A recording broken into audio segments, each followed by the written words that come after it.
What is going on, YouTube? This is Jim, back with another video, and today I want to give you guys my review of Battlefield 5. Now, I'm a huge Battlefield fan, and I've logged hundreds of hours into this series.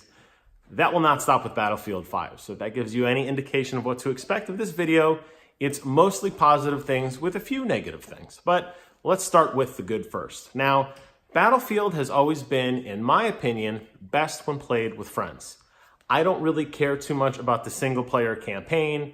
As a matter of fact, I have never played a single-player campaign, with the brief exception of a little bit in Battlefield 4, but that was only so that I could get a recon sniper rifle, because the unlocks of the weapons were somehow tied to choices you made in the campaign. But outside of that, Battlefield 1 and Battlefield 5, I don't care about the single-player. I play it for the multiplayer. And when I'm playing with my friends, it is phenomenal. The squad-based gameplay is really, really good in this game, and you really feel like you're part of a team, especially since they've tweaked all of the classes to make them feel very useful in very unique situations. Now, obviously everybody has a gun.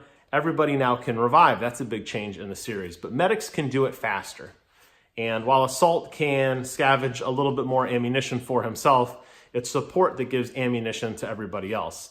And if you want to build things a little bit faster, make sure you take an engineer specialization. Don't forget about a recon to scout out those long distance targets and to set up some really good flanks on the enemy, because this game is flank crazy.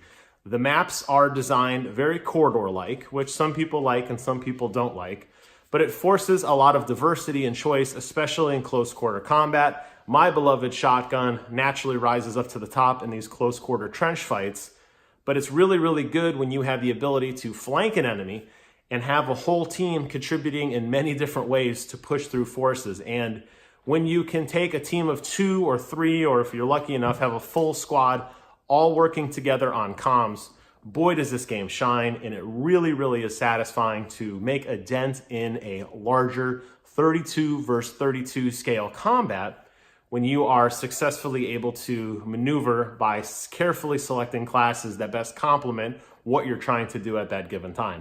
There have been times we've all been snipers, there have been times we've all been tank hunters with RPGs, and there have been times we've been running around the battlefield as a medic just reviving everybody in a blind push. And the game works really, really well for that, and I love it. The Frostbite engine, once again, looks phenomenal. This is by far one of the prettiest games I have seen running on my 2080 Ti. I have to say, this is the tech demo game. When I want to show my friends how good computer graphics can be, and I want to welcome them into the PC Master Race, this is the game that I'm going to be showing to them. Now, I've dabbled a little bit with the RTX stuff. I don't find it that useful. I find my frame rate suffers way too much as a result, so I personally have it off. It's cute. I think it needs a lot more work. I obviously didn't buy the 2080 Ti simply for the RTX technology. I bought it for everything else, but the fact that it's there, it's interesting, but we're definitely in an early generation. So those amazing videos that NVIDIA showed during the press conference when they were unveiling these graphics cards earlier in the year really don't apply to real world gameplay. And if you want really pretty frame rates, really good frame rates rather, and maintain that pretty look, you're probably going to want to turn that RTX stuff off, because it is going to absolutely brick your system. And I don't think the reward of the simulated lighting really justifies losing 60, 70% of your frame rates at a time. Now, I'm running the game on ultra wide, so maybe if you were running the game on a standard monitor with a standard resolution like a 1080p, maybe you'd find a little bit better results. But for me, I'm getting 120, 130 frames a second with everything maxed out. I don't want to damage that nice benchmark with RTX that drops it down into the 50s and 40s and maybe 60s if I'm lucky. I don't need that. Technical stuff aside, the game, like I said, is phenomenal. The squad-based stuff is phenomenal. One of my favorite things, and I think a teaser maybe for what ultimately becomes their Battle Royale mode, is this thing they call the Last Stand. Now, if you're in the Grand Conquest, which to me is the most phenomenal game mode, which puts you across a series of challenges over multiple days, depending on if you successfully attack or successfully defend, you get different bonuses and different not objectives, but you get different bonuses, and the gameplay plays a little bit different in the next phase. So your progress does matter. Those are taken over 3 distinct battles. Lots of give and take. Capture the flag mode is in there, like a rush mode is not capture the flag. Conquest mode where you're trying to take a point is in there. The rush mode where you're trying to go and set off a bomb and an objective is in there. Sometimes a little bit of domination can be in there. That is by far the highlight mode of the game. And that is fun enough in itself, but what happens when there's a tie? The game takes you to a place called The Last Stand. Now, The Last Stand is where you're put into a small arena with lots of rubble and destroyed buildings. You have one clip, you have one life, and your objective is to hunt out the enemy and destroy them once and for all. And it is such a tense moment to get that feeling. And if you've played PUBG or you've played Fortnite and you're down to the end, you know the adrenaline rush I'm talking about, and you get that in Battlefield 5 with the Battlefield 5 shooting mechanics, with the Battlefield 5 packaging, and it is so much fun. So if that's any indication of what we could expect on their Battle Royale mode, I'm very, very excited for that. I cannot wait. But the game isn't all roses and sunshine. You have some errors with it.